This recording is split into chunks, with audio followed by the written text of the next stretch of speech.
crowds that we talk to, white, old, and gray. And mostly we're talking to the choir. And when we talk to the choir, we sort of know that most of the people that we're talking to already support the stuff that we're saying, and we're trying to give them a different language and a different way of thinking about the healthcare conundrum so that they can have the tools to go out and talk to their neighbors. So I'm not sure who I'm talking to today. And so how many, first of all, you'll notice in the title that single payer was not in the title of this. And that was carefully designed to be that way. And that gets to my question. How many people here think they have some concept of single payer? And how many people think that single payer is wacko, socialist, anti-free market nonsense? That's really one. He's kidding. I don't know. And that, of course, is part of the problem, is that the people that really need to, we believe the people that really need to broaden their understanding of the healthcare conundrum don't come listen to us because they think we're wacko. And if I could wave a magic wand and change our handle from mad as hell doctors to concerned as hell doctors, I would do it in a heartbeat. But mad as hell has sort of some name recognition, and it's a marketing thing.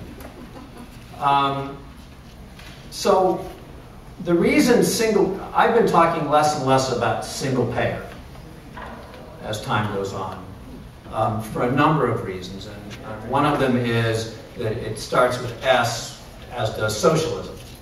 And people, when they hear single payer, it creates all the images and in their minds, and it's easy to be marginalized as one of those single payer people.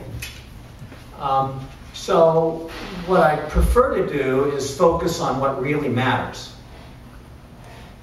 And what really matters has something to do with what's the goal of a healthcare system. So the goal of a healthcare system is what? To keep the population healthy. We want a healthy population, because a healthy population costs us less money, is more productive, is happier, and are more capable of expressing their humanity. Duh. So by the criteria of having a healthy population, independent of any other discussion, our healthcare system is failing us today. We've got poor longevity, we've got excess suffering, we've got 50,000 people dying every year because of perceived barriers, real and perceived barriers to getting the care they need when they need it. 800,000 people are bankrupt every year, and healthcare costs are contributing to their bankruptcy. So our healthcare system is failing us, undeniably. There's two components to the healthcare system. There's the financing aspect of it, and then there's the delivery aspect of it. And in this country especially, they're very separate. They're not integrated at all.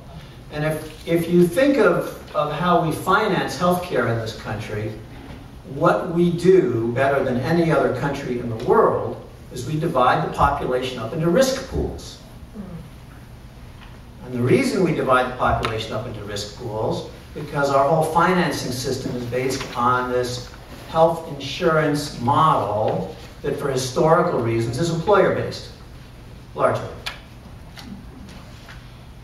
So if you look at these risk pools that we divide the country up into, all right, there's Medicare and Medicaid and the vets and Native American Health Service, and then there's this large population of employed people that you can sort of group together. And the way it works is that the taxpayer pays for Medicare, which is an expensive risk pool, because it's us old people, even older than us, Um,